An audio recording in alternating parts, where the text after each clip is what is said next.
Something just happened that breaks every rule we thought we understood about comets. 2 days ago, on November 3rd, 2025, at precisely 1437 UTC, solar observatories across the Earth-Sun system detected an impossibility. The Stereo A spacecraft, positioned to monitor solar activity from a unique vantage point, recorded the formation of a massive shockwave emanating from a single point in space. Not from the Sun, not from a solar flare or coronal mass ejection. From a comet. A dirty snowball barely 2.5 kilometers across just created a disturbance zone stretching 2 million miles through the solar wind. Let that sink in for a moment. 3I Atlas, our third confirmed visitor from another star system, passed closest to the Sun on October 29th when Earth couldn't observe it directly. Hidden behind the Sun's glare, something occurred during those crucial hours that shouldn't be possible according to everything we know about how comets interact with their environment. Within 6 hours of Stereo A's detection, multiple independent spacecraft confirmed what initially seemed like a sensor malfunction or data transmission error. SOHO saw it. Solar Orbiter measured it. The WIN spacecraft at the L1 Lagrange point felt the pressure wave approaching. Amateur radio operators in the northern hemisphere reported sudden ionospheric disturbances they couldn't explain. The numbers tell a story that conventional physics struggles to narrate. A typical comet approaching the Sun creates what astronomers call a bow shock, similar to how a boat creates a wake as it moves through water. The solar wind, that constant stream of charged particles flowing outward from our star, gets compressed and deflected around the comet's gas cloud. Standard cometary bow shocks extend maybe 50,000 to 100,000 kilometers upstream from the nucleus. We've observed hundreds of comets. We know what to expect. The Parker Solar Probe has given us baseline measurements for how objects interact with the near-solar environment. Even our previous interstellar visitors, 1I Oumuamua in 2017 and 2I Borisov in 2019, showed nothing unusual in their solar wind interactions. Borisov in particular behaved exactly like a normal comet from our own solar system. 3I Atlas didn't follow the script. The shockwave extended 3.2 million kilometers from the comet's nucleus. That's 20 times larger than any bow shock ever recorded from a cometary encounter. The compression factor measured 8.3 times normal solar wind density. Magnetic field disruption propagated across multiple spacecraft positions, allowing triangulation of the effect's three-dimensional structure. Most troubling was the energy calculation. When you measure the volume of compressed plasma, the increase in magnetic field strength, the temperature spike in the affected region, and you run the numbers through standard shock physics equations, you get a total energy release of 1.7 times 10 to the 27th joules. For context, that's equivalent to 407 million nuclear weapons detonating simultaneously. The Sun releases more energy than that every few hours, but the Sun is a massive thermonuclear furnace with a core temperature of 15 million degrees. A comet is supposed to be a frozen chunk of ice and dust, a remnant from the formation of some distant planetary system billions of years ago. The energy 3I Atlas released during its perihelion passage equals what the Sun produces in 3 hours of continuous fusion. Something about this comparison should make you uncomfortable. It certainly kept the observational teams up at night as they verified and re-verified their measurements. The discovery timeline is important because it reveals how unprepared we were for what 3I Atlas would do. October 29th came and went with the comet hidden from Earth-based optical observation by solar conjunction. This wasn't suspicious in itself. Orbital mechanics puts objects behind the Sun from our perspective regularly. What was unusual, looking back through the trajectory data, was the precision with which 3I Atlas timed its closest approach to the Sun when Earth would have the poorest viewing geometry. November 1st and 2nd brought the first hints of something wrong. Solar observatories designed to watch for coronal mass ejections and solar storms kept detecting odd disturbances in the solar wind structure at unexpected locations.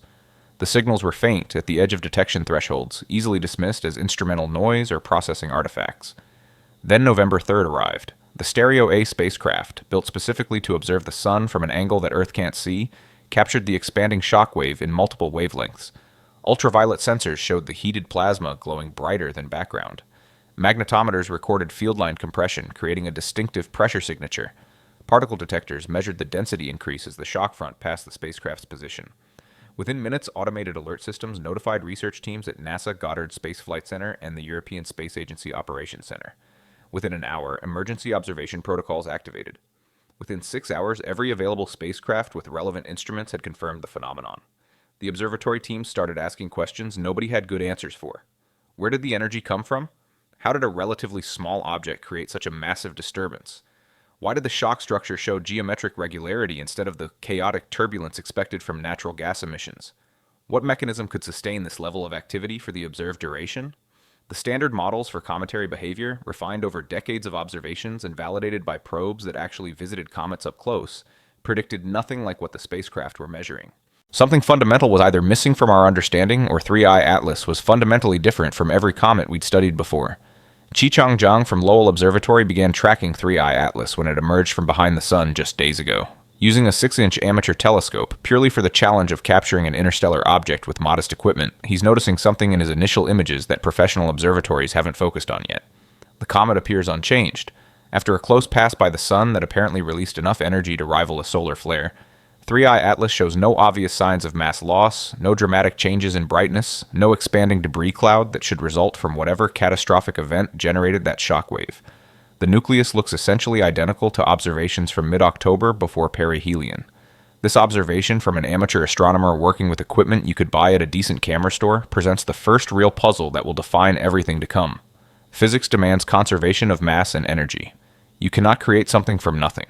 You cannot release massive amounts of energy without using up fuel or mass in the process. When comets approach the sun, solar heating vaporizes their ices. The escaping gas carries away dust particles, creating the familiar tail. Active comets lose mass. Extremely active comets creating enormous comas and long tails lose substantial fractions of their total mass during a single perihelion passage. 3i Atlas should be barely visible now if it actually expended the energy required to create that shockwave. Instead, it looks fine. Stable. Almost pristine despite its recent ordeal. The first comprehensive analysis of the shockwave structure came from a Belgian and American research collaboration that had access to the complete dataset from Stereo, SOHO, and Solar Orbiter. What they found pushed the boundaries of cometary physics into territory nobody had mapped before. The bow shock didn't form the way nature typically creates these structures. When an obstacle moves through a flowing medium faster than the medium's characteristic wave speed, compression happens. That's basic fluid dynamics, whether you're talking about water, air, or ionized plasma. The shock front should appear relatively suddenly as the comet enters regions where solar wind conditions create the right Mach number. From initial detection to full formation typically takes seconds to maybe a few minutes for exceptionally large comets with extensive gas production. 3i Atlas began forming its bow shock 23 minutes before reaching perihelion. 23 minutes might not sound like much, but in the compressed timeframes of near-solar dynamics, it's an eternity. The shock structure grew systematically, almost methodically, expanding upstream at a rate that matched mathematical models for controlled expansion rather than chaotic natural emergence. The shape evolved into a nearly perfect parabola, the kind of geometric precision you see in textbooks and computer simulations, not in actual observations of messy real-world objects. When astronomers calculated the symmetry coefficient, measuring how closely the observed structure matched an ideal mathematical form, they got 0.997. That level of perfection doesn't happen naturally at these scales. Stellar phenomena follow statistics and chaos theory. Small variations in local conditions create asymmetries, turbulent flows, irregular boundaries. The extended formation time created an immediate problem for conventional explanations. To build a bow shock this large requires massive gas production. The outgassing needs to create enough neutral particles that charge exchange collisions with the solar wind to generate a thick enough boundary layer to compress and deflect the flow. Research teams ran the calculations backward from the observed shock size to determine what kind of gas production rate would be necessary. The numbers came back demanding 180 tons per second of sustained outflow for those 23 minutes before perihelion. That's not a gradual buildup either. The shock formation showed steady, consistent growth, implying constant outgassing at that incredible rate. Here's where the mathematics starts fighting with reality. 3i Atlas has an estimated diameter of 2.2 kilometers based on brightness measurements and assumptions about surface reflectivity.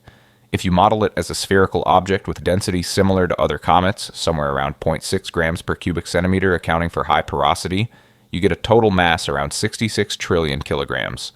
Losing 180 tons per second for 23 minutes equals nearly 250,000 tons of material ejected into space. That represents 3.8% of the comet's entire estimated mass expelled in less than half an hour. Comets can survive losing that much mass in a single orbit, but you'd see consequences. The nucleus should shrink noticeably. The brightness should change dramatically as fresh ice gets exposed or as surface area decreases. The gas production afterward should show signs of depleted reservoirs or altered composition.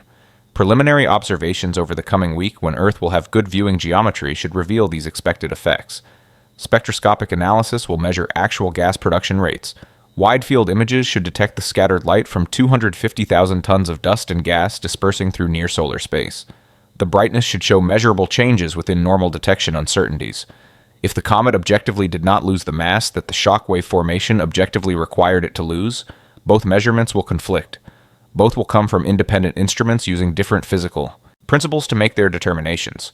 Both sets of observations will be solid, repeatable, confirmed by multiple teams. They just can't both be true simultaneously without violating conservation of mass. Statistical analysis of this potential discrepancy alone suggests probability of natural occurrence at 0.07%. That's not astronomically unlikely. Unlikely things happen, but it's the first data point in what could become a pattern of improbabilities stacking on top of each other until the combined odds venture into territory that makes statisticians uncomfortable. Nature can be strange. The universe is vast and weird things happen in vast systems. What makes researchers nervous is when multiple weird things happen to the same object in correlated ways.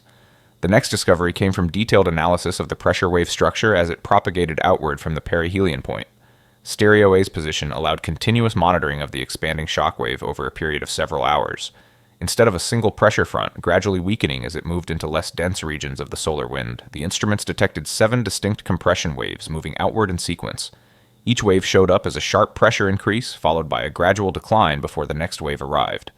The spacing between consecutive waves was remarkably uniform, averaging 287,000 kilometers, with variation of only plus or minus 3%.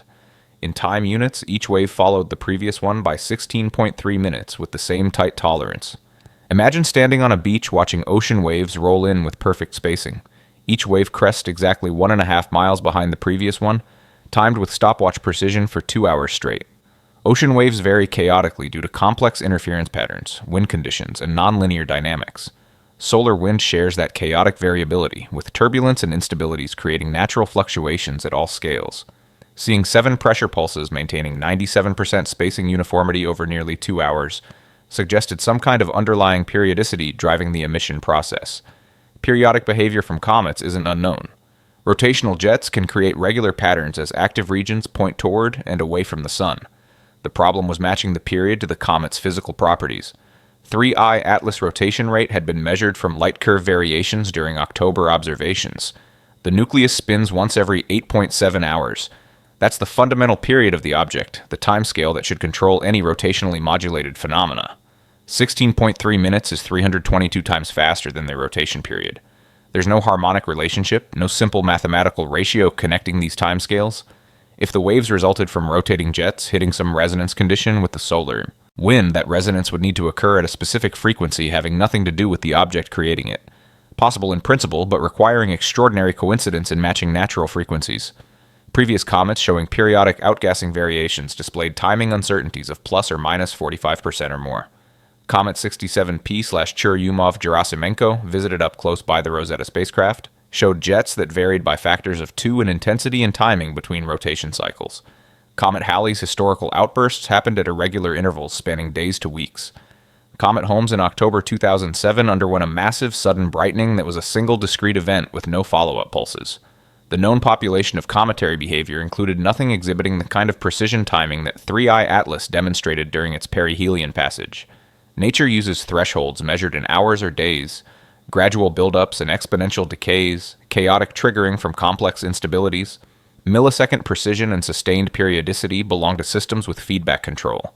Computer modeling attempted to explain the wave pattern through exotic but natural mechanisms. Maybe the comet contained separated pockets of different volatile ices with distinct sublimation temperatures, and as it approached perihelion, it crossed successive temperature thresholds, activating each reservoir in sequence. The model could potentially create multiple outgassing events. The problem was explaining the timing precision and spatial uniformity of the resulting shock waves. Internal temperature gradients in a small body heated by the sun don't create sharp boundaries. Heat diffuses. Different regions reach activation temperatures at different times based on local composition, thermal conductivity, and geometry. Getting 7 separate volatile reservoirs to activate on a precise schedule would require internal structure engineered to specific tolerances, not a random aggregation of primordial ice. The magnetic field measurements added another layer of strangeness to the growing collection of anomalies. Standard solar wind carries the interplanetary magnetic field in a characteristic spiral pattern, the Parker spiral, shaped by the sun's rotation, dragging field lines outward as the plasma flows away from the solar surface. When the solar wind encounters comets, several things can happen depending on the comet's gas production rate and the local field strength. For weakly active comets, the magnetic field just flows around the obstacle with some compression and draping effects. More active comets with substantial ionospheres can create induced magnetospheres, where the solar wind magnetic field piles up and gets excluded from the inner coma region. 3I Atlas created something else entirely. The magnetic field structure that appeared during and after the Shockwave event showed toroidal geometry, nested magnetic bubbles with field lines wrapping around in closed loops instead of the usual draped or compressed configurations. The field strength measured 847 nanotesla at peak intensity, approaching 100 times stronger than typical interplanetary fields at 1 astronomical unit from the Sun. This enhanced field persisted for 11 hours before gradually dissipating back to background levels, far longer than the few hours expected for natural configurations to randomize under turbulent solar wind conditions. Strong magnetic fields require either permanent magnets, which don't exist in icy comet nuclei, or electrical currents creating the field through electromagnetic induction. Plasma currents flowing in organized patterns could generate the observed field topology, but organizing ionized gas into coherent current systems demands either confinement from pre-existing fields, creating a feedback loop, or some kind of structure channeling the flow. Venus creates an induced magnetosphere large enough to deflect the solar wind despite lacking a planetary magnetic field, but Venus has a thick atmosphere creating a substantial ionosphere. Mars shows similar induced magnetic field effects from solar wind interaction with its thin atmosphere. Both bodies are thousands of kilometers in diameter with significant gravitational fields to hold atmosphere in place. 3I Atlas generated magnetic field structures 320 times larger in spatial extent than Venus's magnetosphere, while being barely 2 kilometers across with essentially no gravitational binding. The ionization rate needed to supply enough charged particles to carry the required electrical currents came out to 10 to the 31st particles per second.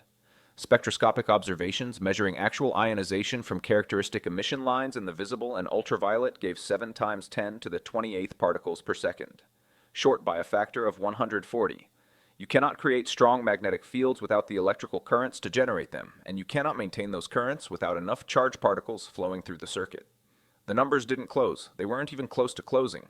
Dr. Helena Kovac from the European Space Agency, who spent 30 years analyzing solar wind interactions with everything from spacecraft to planetary magnetospheres, went on record saying she'd never observed such organized field topology from a natural object. The statement was carefully worded, diplomatically phrased to avoid career-damaging speculation, but the implication was clear to anyone reading between the lines. Natural produces chaos, turbulence, statistical distributions around average behavior. Organization implies ordering principles, feedback mechanisms, or designed structure imposing constraints on otherwise random processes. Then came the particle acceleration measurements that pushed several research teams past their comfort zones into territory where conventional explanations stopped making sense. Multiple spacecraft detected energetic protons appearing upstream of the shockwave starting at 1437 UTC on November 3rd. These weren't the normal solar wind protons flowing outward at leisurely 400 kilometers per second. These particles carried energies from 50 kilo electron volts up to 2.3 mega electron volts, moving at significant fractions of light speed. The particle flux measured 4.7 times 10 to the 7th particles per square centimeter per second per steradian, comparable to moderate solar flare events, except the source wasn't the sun. It was a comet. Particle acceleration requires energy input. You need electric fields or magnetic field configurations that can extract energy from the plasma flow and transfer it to individual particles. Supernova remnants accelerate particles through diffusive shock acceleration, where particles bounce back and forth across the shock front, gaining energy with each crossing. The process works but requires specific conditions including strong turbulent magnetic fields and high Mach number shocks. Running the standard acceleration equations backward from the observed particle energies gives the required shock velocity needed to produce such energetic particles through first-order Fermi acceleration. The number came back demanding shock velocities around 2,100 kilometers per second. The actual measured shock velocity from multiple spacecraft tracking the pressure front expansion was 680 kilometers per second. Not even close. Off by a factor of 3.1. The missing energy source represented 8.3 times 10 to the 26th joules that had to come from somewhere to accelerate those particles to observed energies. Where? The comet's total kinetic energy moving through space was only 3.2 times 10 to the 25 joules. The object supposedly accelerating particles carried 26 times less energy than the acceleration process required. This wasn't a small discrepancy or measurement uncertainty. This was a fundamental violation of energy conservation unless some unidentified energy reservoir existed that none of the standard observational techniques could detect. Moreover, the energy spectrum of the accelerated particles showed a power law distribution with an index of -4.1, much steeper than the -2 to -2.5 typically seen from cosmic ray acceleration at astrophysical shocks. The steep spectrum suggested a highly efficient acceleration process cut off sharply at maximum energy. That cutoff occurred precisely at 2.3 mega electron volts with a sharpness of plus or minus 0.04 mega electron volts across all detector systems. Natural acceleration mechanisms produce exponential or gradual cutoffs as the acceleration efficiency decreases at higher energies. Sharp boundaries in energy space require physical barriers or deliberate truncation of the acceleration process at specific energies. Physics doesn't usually provide such barriers at arbitrary energy scales. Engineering does. Every natural model for cometary behavior starts with the same fundamental assumption. Comets are remnants from planetary system formation, collections of ice and dust preserved in cold storage for billions of years. When something perturbs their orbits and sends them falling toward the inner system, they heat up. The ices sublimate.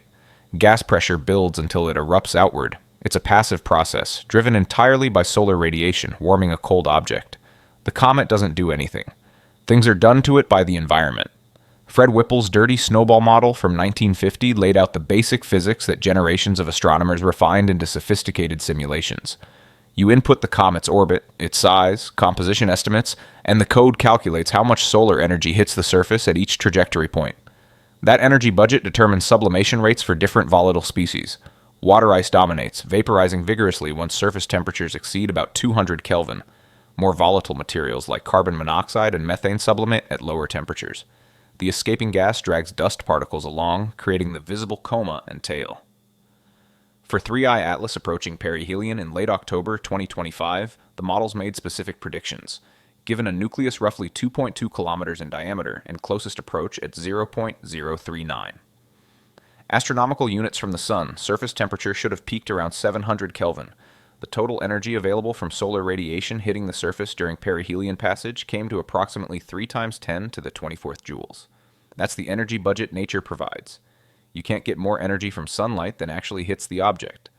The models predicted this energy would drive gas production, creating a bow shock roughly 50,000 to 100,000 kilometers in radius. Magnetic field interaction should have been minimal. Particle acceleration might produce protons up to perhaps 10 kilo electron volts. The whole event should have unfolded over hours to days, with gradual buildup following smooth variation in solar energy input. Reality delivered something completely different. The bow shock extended 3.2 million kilometers, 32 times larger than predicted.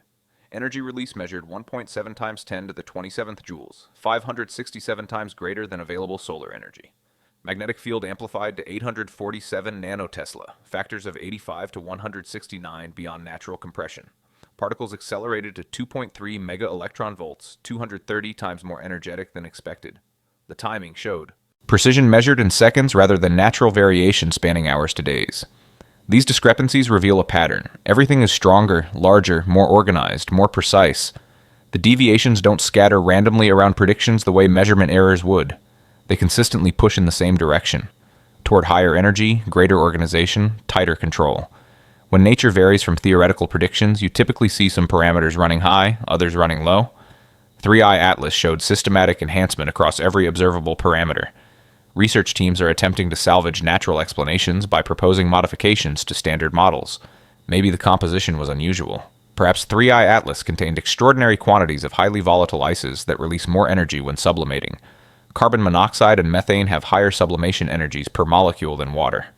2I Borisov showed elevated carbon monoxide, proving interstellar objects can have different compositions reflecting formation conditions in their home systems.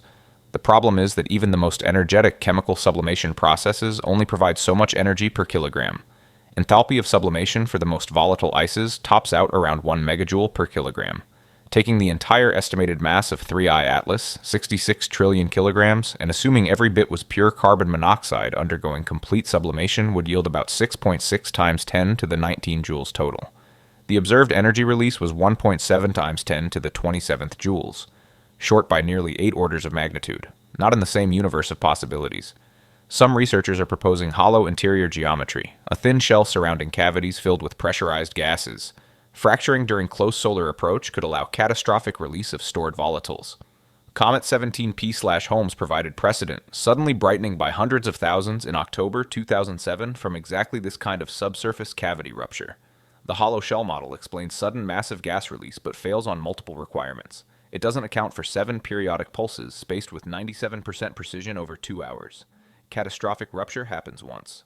The model also doesn't explain organized magnetic field topology, particle acceleration efficiency, or timing precision of activation occurring 23 minutes before perihelion.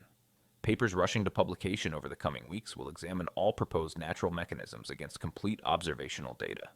Every explanation that solves one problem creates three others. Models explaining energy release can't account for magnetic field structure. Models explaining magnetic topology violate energy conservation. Models explaining periodic outgassing can't produce precise timing.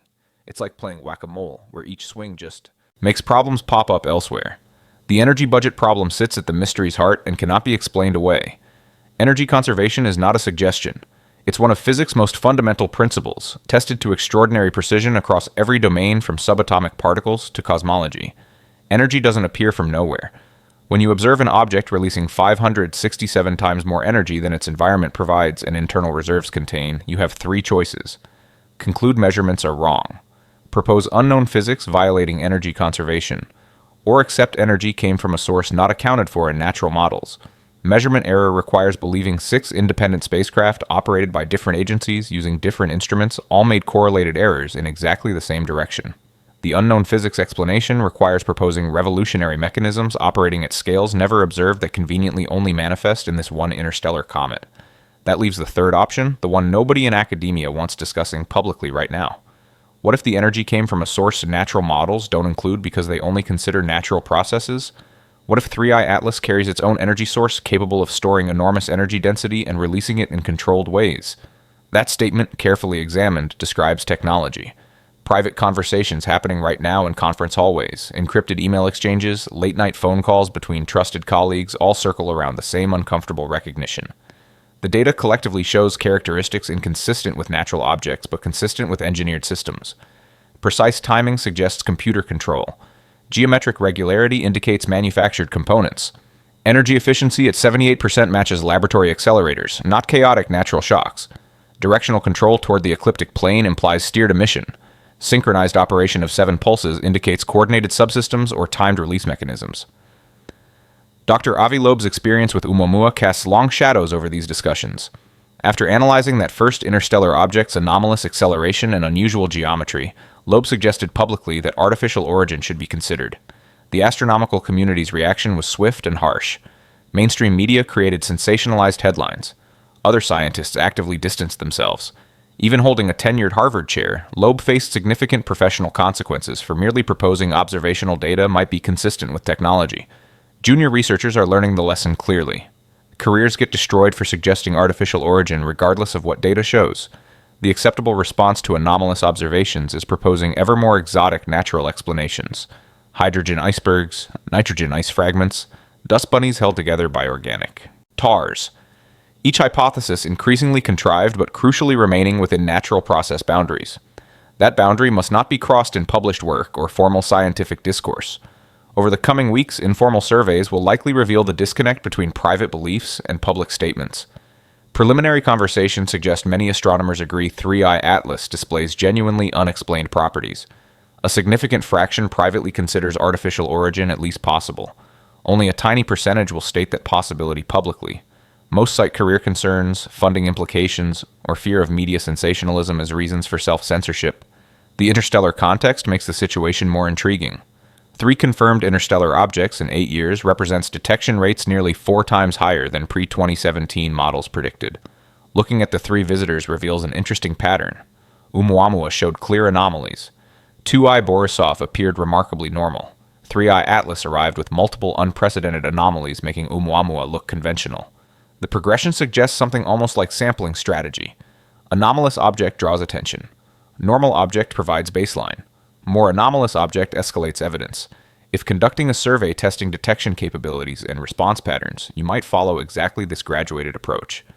An observational campaign is ramping up right now, representing what will be the largest coordinated effort to study an interstellar object in human history. 47 professional observatories are allocating telescope time. International space agencies are establishing real-time data sharing protocols. Over 3,000 amateur observers are registering to contribute data. Everyone recognizes this opportunity. 3i Atlas will remain observable through December, then fade beyond detection as it recedes into the outer solar system.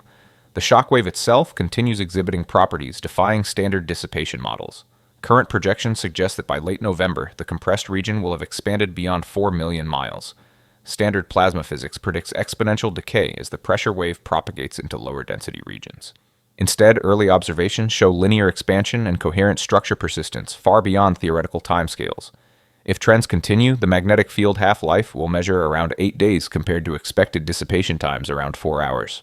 Spectroscopic observations planned for the coming week should reveal compositional details. Early data hints at extreme carbon monoxide to water ratios. The spectrum may contain emission lines from numerous distinct organic molecular species, including formamide and possibly signatures suggesting glycine, the simplest amino acid. These molecules typically form in sheltered environments over long timescales, not in harsh interstellar radiation. Dust analysis should provide another crucial test. Upcoming photometric observations will determine particle size distributions. Natural dust produces single power law distributions. If particles show bimodal characteristics with one population centered tightly around specific sizes, that would resemble manufacturing tolerance rather than natural fragmentation statistics. The radar observation campaign scheduled for December 10th through 15th will provide the crucial test everyone awaits. The 500-meter aperture spherical telescope in China is allocating consecutive nights for intensive observation. Goldstone will coordinate simultaneous observations. Radar can penetrate dust and gas to map the actual solid nucleus, revealing surface roughness, internal density variations, and large-scale structure. Most importantly, radar can detect cavities or organized internal geometry that optical observations miss. What will radar reveal? Natural comet nuclei show irregular shapes, heavily cratered surfaces from impacts over billions of years, internal density heterogeneity from fractures.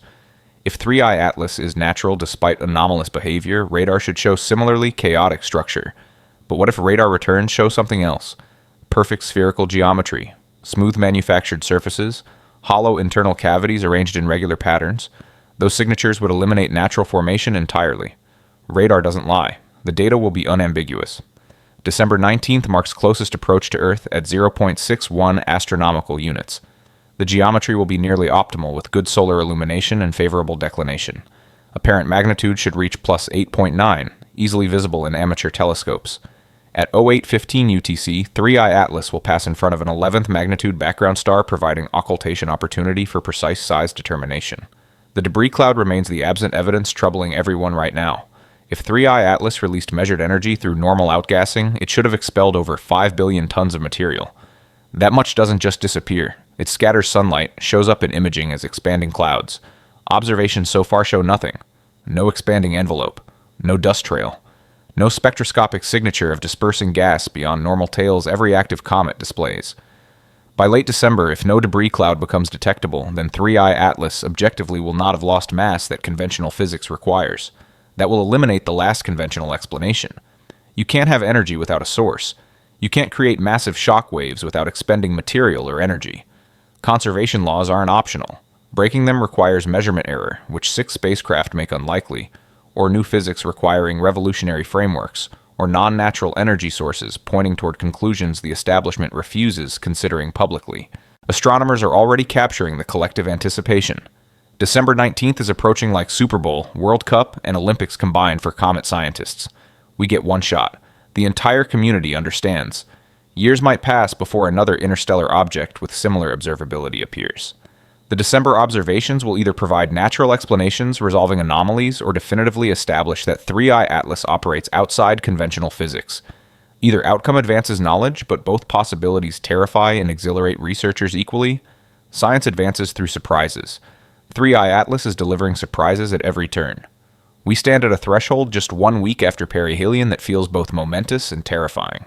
The data collected over the past few days creates a picture that refuses to come into focus the way comfortable scientific explanation should. Multiple independent measurements confirm facts that seem impossible when placed side by side. 6 spacecraft recorded a 2 million mile shockwave that required 567 times more energy than natural processes could provide. 7 pressure pulses maintained 97% spacing precision over 2 hours without any identified mechanism for such timing control. Magnetic fields organized into geometric structures persisting beyond theoretical dissipation timescales. Particle acceleration achieved laboratory-grade efficiency from a supposedly natural object. And through it all, 3i Atlas continues moving through our solar system looking essentially unchanged, showing no evidence of the catastrophic mass loss that conventional physics demands. The scientific community finds itself trapped in an uncomfortable position, publishing papers that carefully catalog the anomalies while avoiding the obvious conclusions those anomalies point toward, using language like unprecedented and requires further investigation as diplomatic shields against accusations of speculation. The peer review process will reject anything hinting at non-natural explanations as insufficiently supported by evidence, despite that same evidence being insufficient to support any natural explanation currently proposed. It's a methodological catch-22 where the data becomes unpublishable, not because it's wrong, but because it's too strange. What we know for certain has been verified beyond any reasonable doubt. The shockwave was real, detected across multiple wavelengths by instruments designed specifically to measure these phenomena. The energy calculations are solid, based on standard shock physics equations that have been validated through decades of solar wind observations. The timing precision was measured by atomic clocks synchronized to GPS satellites with accuracies measured in millionths of a second. The magnetic field topology was mapped in 3 dimensions through triangulation between spacecraft separated by millions of kilometers. These aren't questionable interpretations or ambiguous signals. These are hard measurements of physical reality. What we don't know haunts every conversation about 3i Atlas happening right now. We don't know where the energy came from. We don't know what mechanism created geometric regularity in plasma structures that should be chaotic and turbulent. We don't know why activation occurred with sub-minute precision at a specific solar distance. We don't know how particle acceleration achieved such high efficiency without the shock velocities required by standard acceleration theory. We don't know why the shockwave enhanced preferentially toward the ecliptic plane where planets orbit. We don't know what 3i Atlas actually is beneath the surface that telescopes cannot penetrate. The radar observations beginning December 10th will answer at least one crucial question.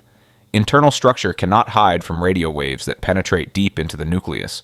If 3i Atlas contains the fractured, heterogeneous, chaotic interior that natural comets display, the radar returns will show it clearly.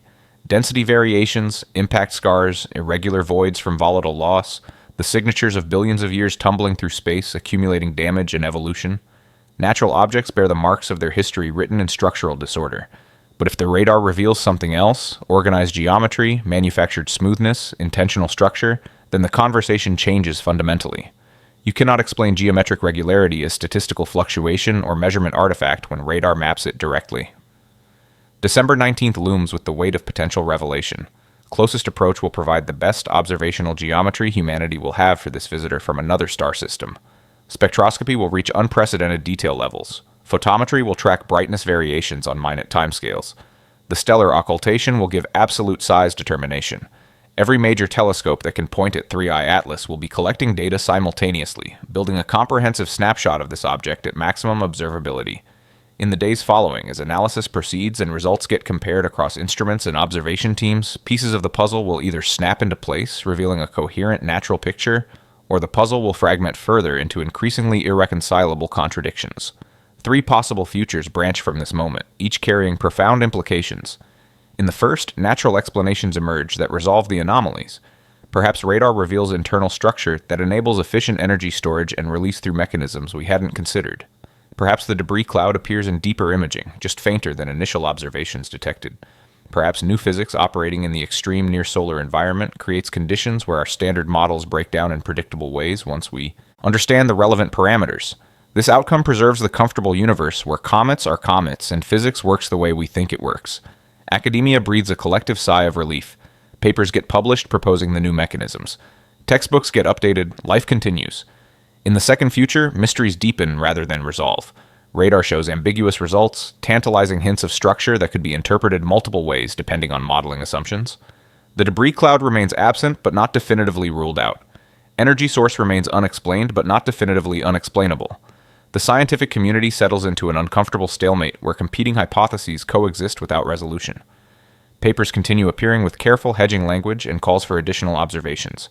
The next interstellar visitor becomes the focus of hope for clarity. 3i Atlas joins the category of astronomical enigmas that textbooks mention as interesting mysteries, unresolved questions motivating continued research. The third future is the one that changes everything. The possibility that makes veteran astronomers wake up at 3 in the morning staring at their bedroom ceilings. Radar reveals unmistakable geometric structure. No debris cloud appears because no mass was actually lost. Energy budget calculations find no natural source because no natural source exists. The accumulated evidence crosses the threshold where denying the obvious conclusion becomes less scientifically defensible than accepting it. 3i Atlas is artificial. Technology from another civilization passed through our solar system, observed our planets, created deliberate disturbances in the solar wind, perhaps as communication attempts or capability demonstrations, and continued on its programmed trajectory toward whatever destination lies ahead in the galaxy. That third possibility carries implications that cascade through every aspect of human civilization. Confirmation that we're not alone, proof that interstellar travel is achievable, evidence that other intelligences exist and conduct systematic exploration, questions about why they don't establish contact directly, speculation about whether the 3 interstellar objects detected in 8 years represent a survey pattern rather than random arrival, debates about whether humanity should attempt sending signals or responses, governmental and military concerns about unknown capabilities and intentions, religious and philosophical struggles to incorporate non-human intelligence into worldviews built on assumptions of uniqueness. The entire framework of humanity's self-understanding shifts when the universe demonstrably contains other technological civilizations. But regardless of which future December reveals, certain truths already stand established. Interstellar objects visit our solar system with regularity. 3 confirmed detections in 8 years means many more will come as sky. Surveys improve. These visitors can display properties far beyond what our current physics predicted possible for natural bodies. The galaxy is more dynamic, more interconnected, more surprising than we imagined. We are not isolated in some quiet backwater. Traffic passes through, whether that traffic is natural ejecta from distant planetary systems or deliberate probes from technological civilizations. 3i Atlas has taught us that the universe doesn't care about our comfort levels or theoretical preferences. It presents phenomena that demand explanation whether or not those explanations fit within existing frameworks. The proper scientific response isn't retreating into acceptable hypotheses while ignoring uncomfortable implications. The proper response is following evidence wherever it leads, even when it leads to conclusions that overturn assumptions we've held since we first looked up at stars and wondered what else might be out there looking back. December 19th approaches. Telescopes are being prepared. Instruments are being calibrated. Observation schedules are being finalized. The world is starting to watch. In 6 weeks, we'll have answers to questions we weren't sure we were allowed to ask. Those answers might reassure us that the universe operates by familiar rules we just hadn't fully understood yet. Or those answers might confirm we've been receiving visitors from across interstellar distances, watched by intelligences that achieved capabilities we're only beginning to imagine. Either way, everything changes. The universe has delivered a messenger carrying mysteries we're only beginning to comprehend. What we do with those mysteries, how we respond to implications that terrify and exhilarate in equal measure, will define this moment in human history. 3i Atlas brought us to the frontier. Where we go from here depends on whether we're brave enough to acknowledge what December might reveal when the data can no longer be explained away and the evidence demands conclusions we've been avoiding. The universe is speaking. December 19th will finally be listening.